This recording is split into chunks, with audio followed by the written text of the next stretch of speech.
হৃদ ভাইয়ের কাঁধে মাথা রেখে বসে আছি আমি। গাড়ি ছুটে চলেছে কুমিল্লার উদ্দেশ্যে। মাথা তুলে কতটুকু এসেছি তা দেখার শক্তিটুকু নেই আমার। ঢলে পড়া লতার মতো নিয়ে আছি আমি। সাবিহা আমার বান্ধবী না, আপন বোন সে। হুট করে এমন একটা ঘটনা শোনায় নিজেকে কিছুতেই মানাতে পারছি না। সাবিহাদের বাড়িতে এসে দেখি অনেক মানুষের কোলাহল, তবে সাবিহার লাশ বাসায় নেই। সকালে পোস্টমর্টমের জন্য নিয়ে যাওয়া হয়েছে তাকে, হয়তো কিছুক্ষণ পরই নিয়ে আসবে। একজনকে দেখলাম বাড়ির সামনে বড়ই গাছটা থেকে বড়ই পাতা ছিটছে। পোস্টমর্টম করা লাশ বেশিক্ষণ থাকবে না, আনলেই গোসল করিয়ে দাফনের জন্য নিয়ে যাবে। বাড়ির সামনে ছোট বারান্দায় ফ্লোরে বসে আছি আমি। মুখে নেই কোনো হাসি কান্নার ছাপ, চুপচাপ বসে আছি। কিছুক্ষণ পরই অ্যাম্বুলেন্সের আওয়াজ শোনা গেল। সামনে পিলারটা ধরে উঠে দাঁড়ালাম। দেখি সাবিহার লাশ বাড়ির উঠানে এনে একটা মাদুরের উপর রাখা হলো। অনেকেই চারপাশে ভিড় করে দাঁড়িয়েছে। লাশ শব্দটা শুনতেই ছোটবেলা থেকে ভয়ে গায়ে কাটা দিয়ে উঠতো আমার, কিন্তু আজ সকলের ভিড় সরিয়ে সাবিহার মাথার কাছে বসে হাউমা করে কাঁদছি। আজ এত সুন্দর মেয়েটার মুখের দিকে তাকানোই যাচ্ছে না, সব কাটা ছেঁড়ার দাগ। আমার কান্নার ব্যাগ বেড়ে যাওয়ায় কয়েকজন মহিলা আমাকে টেনে নিয়ে যেতে চাইছে ওখান থেকে। এরপর হৃদ ভাই আমাকে ধরে ঘরে নিয়ে গেল, আর বাকি সবাইকে ছাড়িয়ে সাবিহাকে গোসল দেওয়ার জন্য নিয়ে গেল।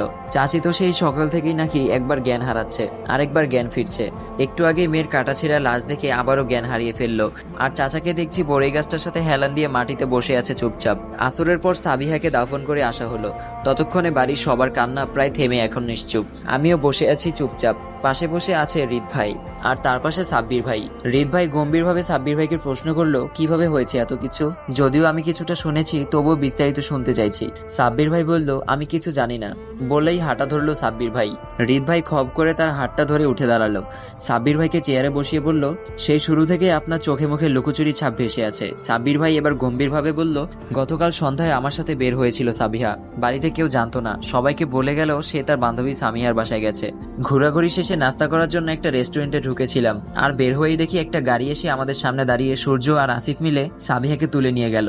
এর মাঝে হৃদ ভাই বলল আর আপনি চেয়ে চেয়ে দেখেছিলেন সব। সাব্বির ভাই বলল আমার কিছু করার ছিল না, ওরা বলল চুপ থাকতে। হৃদ ভাই বলল বাহ কি গভীর প্রেম আপনাদের, তো এখনো কি চুপ থাকবেন? সাব্বির ভাই সোজাসুজি ভাবে বলল আমি চাই না বাড়তি ঝামেলা করতে, যা হওয়ার তা হয়ে গেছে, যে মরার সে মরে গেছে, এখন বাড়তি ঝামেলা করলেও সে আর ফিরে আসবে না। এসব নিয়ে কিছু বলে নিজেকে কোনো ঝামেলা জড়াতে চাই না আমি। সাব্বির ভাইয়ের মুখে এমন কথা শুনে এবার আমি মাথা তুলে তার দিকে তাকালাম। উনি কত সুন্দরই বলে দিল যে মরার সে মরে গেছে। বাহ, তার দিকে চেয়ে বললাম আপনার মুখে এমন কথা শুনবো তা আমার ধারণার বাইরে ছিল সাব্বির ভাই। সাবিহা আপনার জন্য কি করেনি? কয়েকবার তার বাবার হাতে মার খেয়েছে শুধু আপনার জন্য, কত সম্বন্ধ ফিরিয়ে দিয়েছে শুধু আপনার জন্য। ফ্যামিলিরা তো কথা শুনে চুপচাপ সহ্য করে পড়েছিল শুধু কখন আপনার একটা চাকরি হবে এই আশায়। শেষে ওই মেয়েটাই আপনাকে একটা চাকরির ব্যবস্থা করে দিয়েছে শুধু আপনাকে পাওয়ার জন্য, আর আপনি বলছেন যে মরার সে মরে গেছে। বাহ। আমার কথায় সাব্বির ভাই উঠে দুই হাত জোড়ে করে বলল প্লিজ আপনাদের যা ইচ্ছা করুন, তবে আমাকে এসব ঝামেলা টানবেন না। তৎক্ষণাৎ হৃদ ভাই ঠাস করে একটা চড় মেরে তাকে আবার চেয়ারে বসিয়ে দেয়। কলার ধরে মুখের সামনে মুখ নিয়ে বলল আপনার ভালোবাসা কতটুকু ছিল তা বোঝাই যাচ্ছে, বেশি সাধু সাজার চেষ্টা করবেন না। ওদের জায়গায় আপনাকেই ফাঁসিয়ে দিব, যা সত্য চুপচাপ সময় মতো তাই স্বীকার করবেন। আর কোনো রেস্টুরেন্টের কাছ থেকে তুলে নিয়ে গেছে ওখানে আমায় নিয়ে চলুন, নিশ্চয়ই সিসিটিভির ফুটেজ পাওয়া যাবে, কোনো চালাকি করার চেষ্টা করবেন না। সবকিছু স্বাভাবিক হতে কয়েকদিন লেগে গেল। অভিযুক্ত প্রধান আসামি সূর্য ও আসিফকেও এর মাঝে ধরে ফেলেছে। 2 দিন পলাতক থাকলেও রেবের সাহায্যে মাটিরাঙ্গা থেকে গ্রেফতার করেছে তাদের। সাক্ষী, সিসিটিভি ফুটেজ সবই স্পষ্ট প্রমাণ। সারা দেশে একটা খবর ছড়িয়ে পড়ল, উপজেলা চেয়ারম্যানের ছেলে ও তার এক সহযোগী মিলে ধর্ষণের পর হত্যা করে নদীর ধারে ফেলে এসেছিল সাবিহা নামের এক তরুণীকে। এই কেস ঘাটতে গিয়ে আসিফের পুরনো কেসগুলোও জেগে উঠল। পরিস্থিতি উত্তপ্ত দেখে আরিফ সাহেব বারবার এদিক ওদিক ফোন দিয়ে পরিস্থিতি হাতে আনার চেষ্টা করছে, কিন্তু নানান প্রমাণ সহ আটক হওয়ার পরিস্থিতি আরো হাতের বাইরে চলে যাচ্ছে। এমপিকে ফোন দিলে উল্টা গালিগালাজ শুনতে হলো। হারামজাদা, তোকে আগেই সাবধান করেছিলাম নিজের ছেলেকে সামলা। রাজনীতির পাওয়ার খাটিয়ে নষ্টামি করে বেড়াবে তোমরা, আর পরে ভাবে আমরা পাশে আছি। তুমি ভালো হলে আমিও ভালো, আর নাম ভেঙে নষ্টামি করে বেড়ালে আমি তোমার পাশে নাই। কথা ক্লিয়ার? এই ঘটনার বেশ কয়েকদিন কেটে গেল, তবুও আমি নিজেকে মানাতে পারছি না যে সাবিহার সাথে আর দেখা হবে না আমার। অথচ তাকে বলেছিলাম তার বিয়ের দিন যাব, তার বিয়ে হবে, সাব্বির ভাইয়ের সাথেই ধুমধাম করে হবে। কত কথা বলতাম তাকে, ওসব সময়গুলো বারবার মনে ওঠে আমার জন্যই মেয়েটার এই অবস্থা। ওই দিন সাবিহার কারণে ওরা আমায় কিছু করতে পারেনি। সেই জেদ আর সূর্য সাবিহাকে পছন্দ করত, কিন্তু সাব্বির ভাইয়ের সাথে তার বিয়ের কথাবার্তা চলছিল। এই সব মিলিয়ে শেষে মেয়েটার জীবনই চলে গেল, আর ভয়ে চুপ করেছিল তার ভালোবাসা নামে সেই মানুষটা। সাবিহাকে তার সামনে দিয়ে নিয়ে গেল আর সে চুপচাপ তাকিয়েছিল। এসেছিল। ব্যালকনিতে দাঁড়িয়ে আছে আরশি। তখন সন্ধ্যা পেরিয়ে গেল, হালকা বাতাস বইছে, চুলগুলো বারবার এলোমেলো হয়ে মুখে এসে পড়ছে। আরশি কাঁদছে, চোখ বেয়ে জল গড়িয়ে পড়ছে, তবে তা অজান্তে, যাকে বলে নীরব কান্না। সে তো চুপচাপ প্রকৃতির দিকে তাকিয়ে আছে, তবে কিছু স্মৃতি মনে হতেই চোখ বেরিয়ে জল পড়ছে তার। ওদিকে শাওয়ার নিয়ে বের হলো হৃদ। ট্রাউজার পরে খালি গায়ে টাওয়াল দিয়ে মাথা চুল মুছতে মুছতে বেলকনির সামনে এসে দাঁড়ালো। ওখানে দাঁড়িয়ে কিছুক্ষণ মুগ্ধ নয়নে আরশির দিকে তাকিয়ে রইল। বারবার এলোমেলো হয়ে যাওয়া চুলগুলো কানের পেছনে গুজে নিচ্ছে সে। নীরবতায় থাকলে স্মৃতিগুলো মনে পড়ে বারবার। আশিকে একটু ব্যস্ত রাখা দরকার, তাহলে হয়তো ব্যস্ততায় অল্প অল্প করে ভুলে যাবে সব। হৃদের উপস্থিতি বুঝতে পেরে নিজেকে স্বাভাবিক করে দাঁড়ালো সে। হৃদ শান্তভাবে বলল, এক কাপ কফি বানিয়ে দিব আরশি? আরশি খুব শান্তভাবে বলল, আচ্ছা আপনি বসুন, আমি আনছি। রুম থেকে বেরিয়ে কিচেনের দিকে এগিয়ে যেতেই দেখে কেউ একজন খুব তাড়াহুড়ো করে ছাদের দিকে উঠে গেল। মামাও এখনো বাসায় নেই, আর হৃদ ভাইয়াও রুমে। তাহলে এটা কে? মন ভর্তি সন্দেহ নিয়ে পিছু নিল আরশি। দেখে নির্জন দাঁড়িয়ে সিগারেট টানছে ছাদের এক কোণে দাঁড়িয়ে, হুডি খোলা আর তার মুখে মাস্কও নেই। ছাদের লাইটে আলোয় মুখটা স্পষ্ট দেখা যাচ্ছে তার। হুট করে আরশি সামনে এসে দাঁড়ানোতে বিব্রত অবস্থায় কোমর থেকে পিস্তলটা বের করে আরশির দিকে তাক করে দাঁড়ায়। নির্জনে খুব ভয়ঙ্কর রূপ। ভয়ে বুকটা ধুকধুক করে কাঁপতে থাকে আরশির।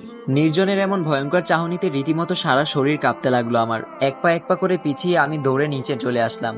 ভয় ও কাঁপুনিতে মুখ দিয়ে কথা বের হচ্ছে না আমার। ল্যাপটপ হাতে সোফায় বসেছিল হৃদ ভাই। ল্যাপটপটা রেখে রুম থেকে বেরিয়ে এলো সে। দৌড়ে নিচে নামে হুট করে সে সামনে পড়ায় জড়িয়ে ধরলাম তাকে। সারা শরীর কাঁপছে আমার, কথাও বলতে পারছি না, ঠোঁট দুটোও কাঁপছে খুব। আমার এমন অবস্থায় সে কফির টপিক বাদ দিয়ে আমায় নিয়ে ব্যস্ত হয়ে পড়লো। আমায় নিজের থেকে ছাড়িয়ে দুই গালে হাত রেখে বলল, এমন করছো কেন, কি হয়েছে তোমার? আমি হাত দিয়ে ছাদের দিকে ইশারায় দেখিয়ে বললাম।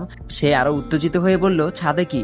সে আমাকে মেরে ফেলতে চেয়েছিল। সে এবার আমার দুই কাঁধে হাত রেখে জাকিয়ে বলল, আগে শান্ত হও তুমি, দেখো আমি তোমার সামনে, কেউ কিছু করতে পারবে না তোমাকে। তার এমন আশ্বাসে একটু ভরসা পেলাম আমি। স্বাভাবিক হওয়ার চেষ্টা করলেও সারা শরীর এখনো কাঁপছে। এর মাঝে গড়গড় করে তাকে বলে দিলাম, নির্জন ভাই আমাকে ছাদে গুলি করে মেরে ফেলতে চেয়েছিল। আমার কথা এবার ভুবন কাঁপিয়ে হাহা করে হেসে উঠে তিনি। হাসতে হাসতে আমার দিকে চেয়ে বলল, আর ইউ সিরিয়াস? কিন্তু কিভাবে? গত 2 দিন ধরে তো নির্জন ঢাকার বাইরে। মানে তুমি দিনেও জেগে জেগে দুঃস্বপ্ন দেখো আরশি? এই বলে উনি আবারও হাসতে লাগলেন। আমি আবারও তাকে করুণ গলায় বলতে লাগলাম, বিশ্বাস হচ্ছে না আপনার? আমি নিজ চোখে তাকে দেখেছি। মাথায় লম্বা লম্বা কালো চুল, গালে খোঁচা খোঁচা দাড়ি, চোখ দুটো হালকা নীলচে রঙের, আর ডান চোখের নিচ বরাবর গালে একটা কাটা দাগ আছে। ও এখনো ছাদে আছে। বিশ্বাস না হলে চলুন আমার সাথে। আমার এমন বর্ণনায় ওনার হাসি মুখটায় এবার একটু চিন্তার ছাপ ভেসে উঠলো। আমার হাত ধরে ছাদের দিকে হাঁটা ধরলো সে। আমিও তার সাথে যাচ্ছি, ভয়ে এক পা করে এগিয়ে। ছাদে আসতেই আমি ওনার পিছনে লুকিয়ে লুকিয়ে হাঁটতে লাগলাম, কিন্তু ছাদ পুরোপুরি স্বাভাবিক। হৃদ ভাই আমায় নিয়ে পুরোটা ছাদ হেঁটে দেখলো, কারো কোনো অস্তিত্ব নেই ছাদে। আমার সন্দেহ ভাঙছে না দেখে হৃদ ভাই ফোন বের করে নির্জনকে ফোন দিল। একবার রিং হতে রিসিভ করলো, আর হৃদ ভাই স্পিকার অন করে দিল যেন আমিও শুনতে পাই। হ্যাঁ নির্জন, তুমি কোথায়? ওপাশ থেকে উত্তর এলো, কেন আপনি জানেন না? 2 দিন আগে অফিসের কাছে চট্টগ্রাম এসেছি আমি। আগামীকাল সকালেই ঢাকায় ব্যাক করব। হৃদ ভাই আমার দিকে চেয়ে চোখ নাচিয়ে উঠল, যার অর্থ কি বুঝলে? কিন্তু আমার কাছে বিষয়টি বিশ্বাসযোগ্য নয়, কারণ নির্জনকে আমি নিজের চোখে দেখেছি ছাদে। আমি এগিয়ে গেলাম যেখানে নির্জন দাঁড়িয়ে সিগারেট খাচ্ছিল। নিশ্চয়ই ওখানে সিগারেটের কোনো ছাই পাওয়া যাবে। ওই কর্নারে গিয়ে পায়ের উপর ভর করে বসলাম আমি। তীক্ষ্ণ দৃষ্টিতে পর্যবেক্ষণ করতে লাগলাম কোনো ছায়ের চিহ্ন পাওয়া যায় কিনা, কিন্তু না, আশেপাশে এমন কোনো চিহ্ন চোখে পড়েনি আমার। নিরাশ হলাম আমি। তীক্ষ্ণ বুদ্ধি সম্পূর্ণ একজন মানুষ নির্জন। গেল সব প্রমাণ মুছে দিয়ে গেল। আমার কানের পাশে ভাবসূচক একটা শব্দ হতেই ভয়ে লাফিয়ে উঠলাম আমি। আর বিপরীতে ভুবন কাঁপিয়ে হাসছে হৃদ ভাই। মনে হচ্ছে হাসির ষষ্ঠ কৌতুকটি পড়ছে সে। আমি আবারও হৃদ ভাইয়ের দিকে চেয়ে করুণ গলায় বললাম, বিশ্বাস করুন আমি ভুল কিছু দেখিনি, স্পষ্ট দেখেছি আমি। আমার কথা শুনে হৃদ ভাই আবারও হাসিতে গড়াগড়ি খাচ্ছে, কারণ এখন 100টা প্রমাণ তার সামনে হাজির করলেও সে বিশ্বাস করবে না। তবে আমি যে দেখেছি সেটাই সত্যি। এর মাঝে হৃদ ভাই এসে আমার 2 গালের আলতো করে হাত রেখে বলল, দেখো আরশি, আমি বুঝতে পারছি যে খুব একটা খারাপ সময়ের মধ্যে দিয়ে তুমি সময় কাটাচ্ছ। তোমার উপর দিয়ে পরপর 2টা ঝড় বয়ে যাওয়ায় নিজের মানসিক ভারসাম্যের ব্যাঘাত ঘটছে। আর তুমি যা মনে মনে ভাবছো, তোমার মনে হচ্ছে সেগুলো তোমার চোখের সামনে ভেসে উঠছে। এগুলো সবই তোমার দুশ্চিন্তার ফল। এখন তোমার এসব দুশ্চিন্তায় ভেঙে পড়ার সময় নয়, নিজেকে নিয়ে ভাবার সময়। যারা অন্যায় করেছে তারা অবশ্যই শাস্তি পাবে। তুমি এখন তোমার মাঝে নেই, তোমার মাইন্ড রিফ্রেশের প্রয়োজন। এই কয়েকদিনের মাঝে আমি সময় বের করে তোমার পছন্দের জায়গায় ঘুরতে নিয়ে যাব। তোমাকে এমন বিষণ্ণ একদম মানায় না। আমি আমার সেই আগের দুষ্টু হাসি খুশি আরশিকে দেখতে চাই। সবসময় হাসি খুশি থেকে আমাকেও ভালো রেখো। এই বলে আমার কপালে একটা চুমু এঁকে দিলেন সে। আমি এখনো নিজের দেখাকে অবিশ্বাস করতে পারিনি। যা দেখেছি একটু ভুল দেখিনি আমি। কেউ বিশ্বাস করুক আর না করুক, আমি নিজে বিশ্বাস করি নির্জনের ভেতর নিশ্চয়ই কোনো ঝামেলা আছে। তা না হলে ওর চেহারা দেখে ও আমাকে মেরে ফেলতে চাইবে কেন? গভীর রাত, একপাশে কিছু রং পেন্সিল আর সামনে কিছু সাদা কাগজ নিয়ে বসে আছি। নির্জনের চেহারাটা এখনো চোখের সামনে ভাসছে। হাতের পেন্সিলটা ঘোরাচ্ছি আর চেহারা মনে করে একটু একটু করে আঁকছি। আজ সারা রাত জেগে হলেও স্কেচটা কমপ্লিট করবো আমি।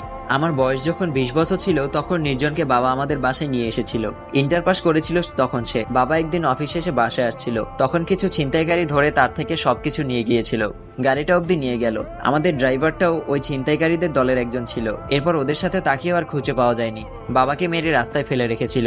আর ওই দিন নির্জন বাবাকে হসপিটালে নিয়ে গেল, ওখানেই তাদের পরিচয়। নির্জনের কেউ ছিল না, এতিম সে।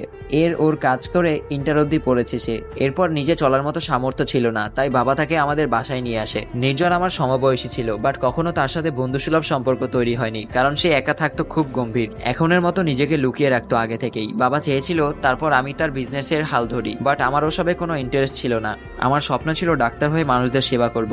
ধীরে ধীরে নির্জনকেও বাবা নিজের ছেলের মতো দেখতে শুরু করলো। বাবা নিজেই তাকে ভার্সিটি ভর্তি করলো, তার পড়ালেখা শেষ করালো। ধীরে ধীরে নির্জন বাবার সাথে ব্যবসায় জড়িত হয়। বাবা এখন মনে করে তার দুইটা ছেলে, এক ছেলে ডাক্তার, আরেক ছেলে বিজনেস করে। নির্জনও আবার বাবাকে এখন মাঝে মাঝে বাবা বলে ডাকে। এক নাগারে কথাগুলো বলে গেল হৃদ ভাই। আমি চুপচাপ বসে শুনছিলাম। তারপর আগ্রহ নিয়ে বললাম, আচ্ছা সেই সবসময় নিজের চেহারা লুকিয়ে রাখে কেন? হৃদ ভাই বলল, এটা আমিও জানি না, অনেকবার জিজ্ঞেস করেছিলাম, কিচ্ছু বলেনি। এরপর আমি ভাবলাম হয়তো এটা তার একটা অভ্যাস।